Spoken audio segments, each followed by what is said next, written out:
Hi guys, welcome back to the channel. Hope everyone is well. Here we are on the golf course today for the first time in 2023. We're going to give you a driver tip that's going to hopefully improve your driving and increase your club head speed. So one of the biggest faults we see or flaws we see on the golf course is a lot of people, when they set up the driver and they were to set up like a driver as if they're hitting an iron. So what happens from there is the ball position gets a little bit too far back. They create a little bit too much forward shaft lead, so the grip end gets in front of the club head. And what happens from there is we're going to create a reduction in loft, so the ball's going to go relatively low. You might even create a left to right flight in the air. So what we're going to do from there, that's kind of fault number one.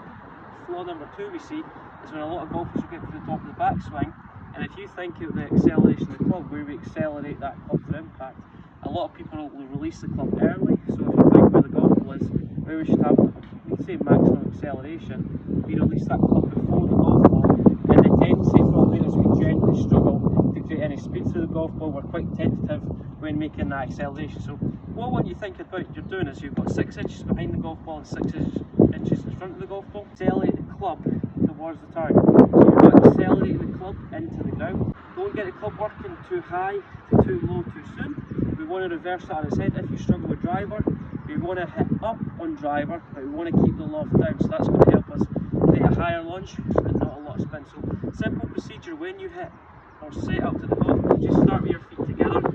Okay, this is kind of like a base of the setup. You're going to get the ball right in the middle of your feet. Just turn your left foot out, big step your right foot.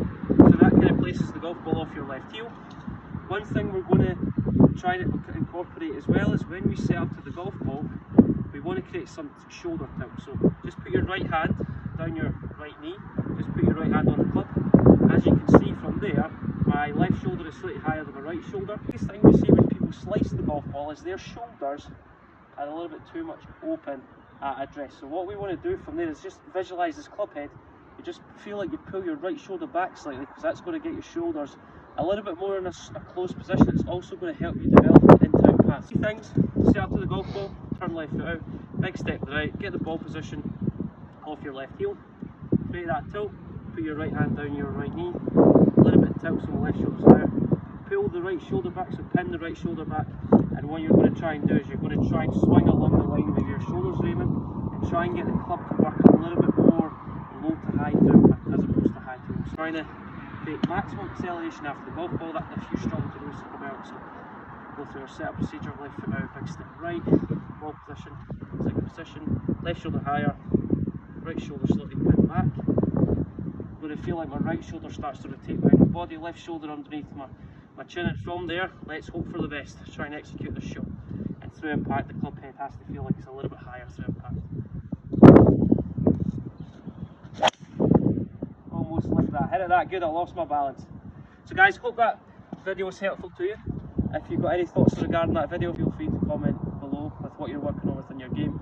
And if you need any assistance, I'm also offering free golf lessons in January to anyone that's associated with the Skillist app. Feel free to comment below. I'll send you a code, send me a couple of videos of your swing, and we'll get the wheels in motion to start off. I'll get back to you for 2 working days. Thanks for listening. Please like and subscribe to the YouTube channel, and see you soon.